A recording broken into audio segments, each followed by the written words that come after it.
Bismillahirrahmanirrahim. Assalamualaikum warahmatullahi wabarakatuh. Salam sejahtera untuk kita semua. Selamat pagi. Hari ini bertepatan dengan tanggal 1 Muharram ya. Jadi tahun baru Islam. Meskipun harusnya kita libur, tapi liburnya digeser menjadi besok. Eh, jadi tetap semangat belajar.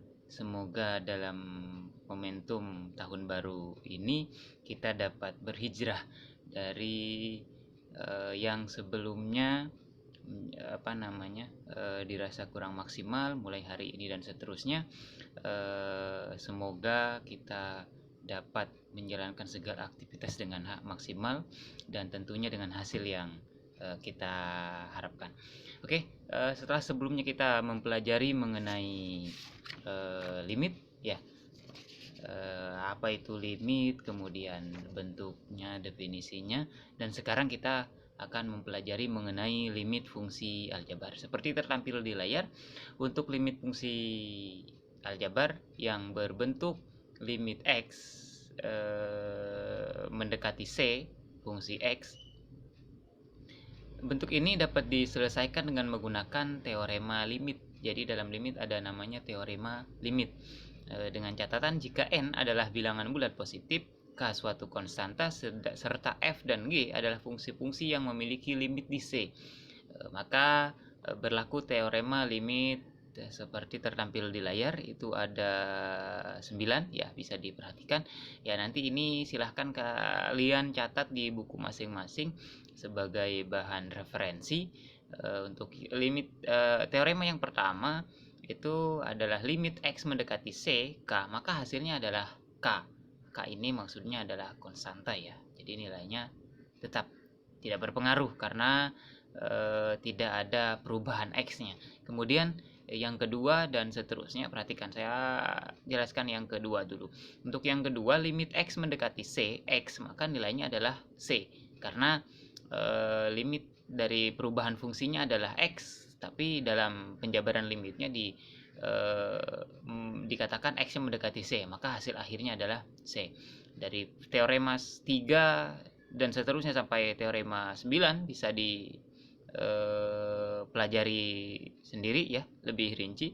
Nanti saya buatkan contoh sesaat lagi. Ini ada catatan ya, dengan limit x paling bawah, dengan limit x mendekati c fungsi x lebih besar atau sama dengan 0 jika n-nya genap, atau limit x mendekati c fungsi x lebih kurang dari atau sama dengan 0 jika n-nya ganjil. Jadi jika n-nya genap maka fungsinya lebih besar atau sama dengan 0, jika n-nya ganjil maka fungsinya menjadi lebih kecil atau sama dengan 0. Apa itu n? Nah, seperti tertera dalam teorema tadi, itu n dikatakan sebagai pangkat ya, ada di teorema 8 contohnya. Nah, kemudian ada catatan di layar bagian kanan ada informatif. Contoh bentuk tak tentu adalah 0 per 0 atau tak hingga per tak hingga dan tak hingga lebih dari atau kurang dari, lebih dari atau kurang dari tak hingga. Jadi untuk teorema limit ini ketika 0 per 0 maka itu tidak diperkenankan menggunakan teorema limit. Nanti ke depan akan lebih jelas ada bahasannya. Kemudian ini saya jabarkan contoh. Jadi untuk contohnya yang bisa untuk mencari limit dengan bisa menggunakan teorema limit tadi itu seperti contoh A, limit 7 limit x mendekati 3 7, maka hasilnya adalah berapa kira-kira? Ya, hasilnya adalah 7. Jelas ya, karena untuk fungsi x-nya tidak ada. Jadi ini kita menggunakan teorema yang ke-1 atau yang pertama. Oke, kemudian lanjut untuk contoh berikutnya yang kedua.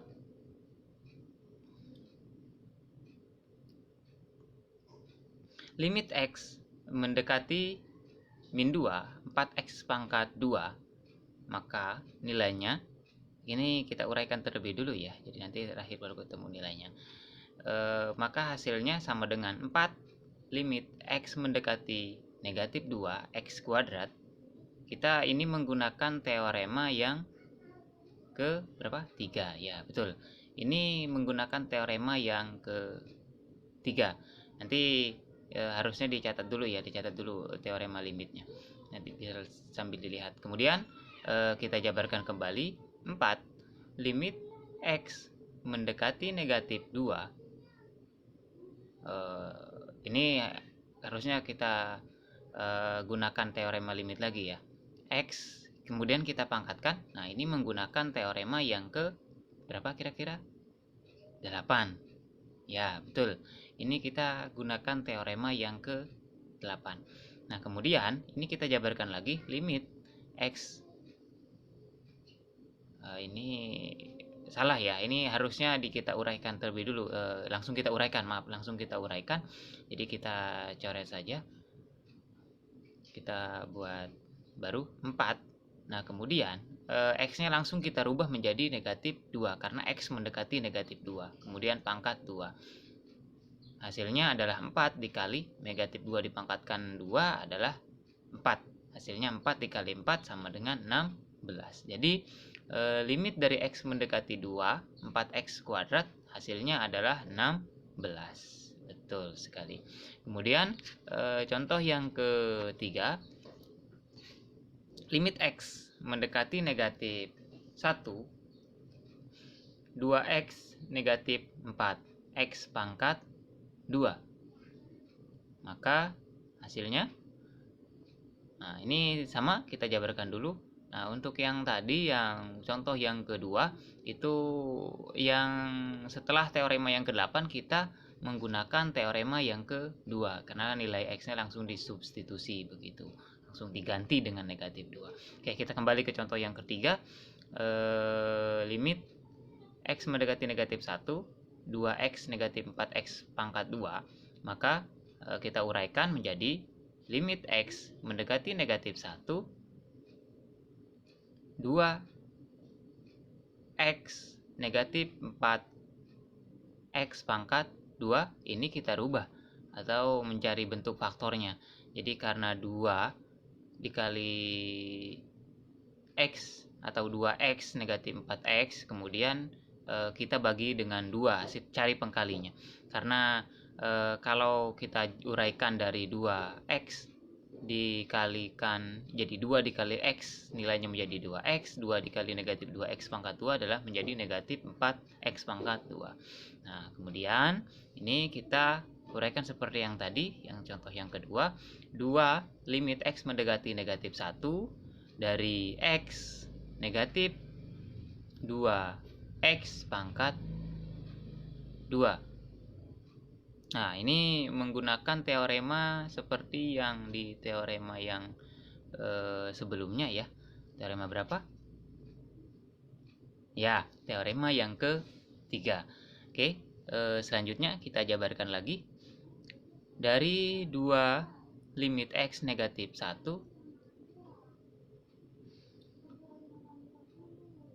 limit X mendekati negatif 1, X dikurang atau negatif limit X mendekati negatif 1,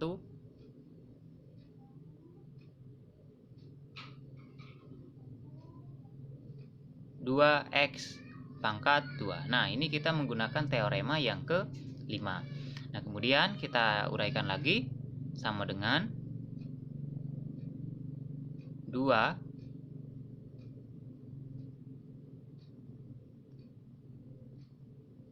dikali negatif 1. Negatif 1 itu dari mana? Ya, yang sebelumnya limit X mendekati negatif 1, X itu langsung disubstitusi, nilai X-nya diganti dengan negatif 1.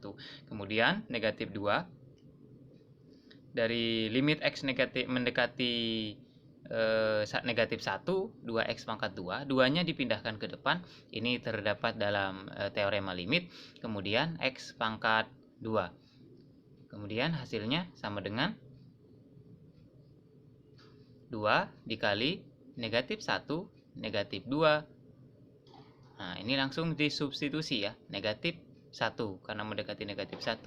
Kemudian kita kuadratkan karena dari fungsinya adalah kuadrat atau pangkat 2. Kemudian dijabarkan lagi 2 dikali negatif 1, kemudian negatif 2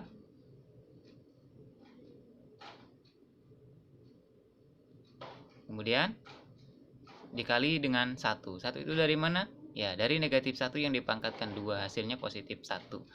Jadi, kita uraikan lagi 2 dikali, hasilnya adalah negatif 3. Dari mana? Negatif 1, negatif 2 itu negatif 3. Kemudian dikalikan 2 menjadi sama dengan negatif 6. Maka hasil akhirnya adalah negatif 6. Nah, ini yang tadi itu menggunakan sifat yang teorema limit yang kedua dan teorema limit yang ketiga. Begitu. Nah, kalau yang selanjutnya ini menggunakan teorema limit yang kedua karena langsung disubstitusi. Ya, mungkin cuma demikian. Silahkan kerjakan tugas yang saya kirimkan melalui link dan ikuti semua perintah yang tertera dalam tugas. Terima kasih. Tetap semangat belajar dan tetap jaga kesehatan. Assalamualaikum warahmatullahi wabarakatuh.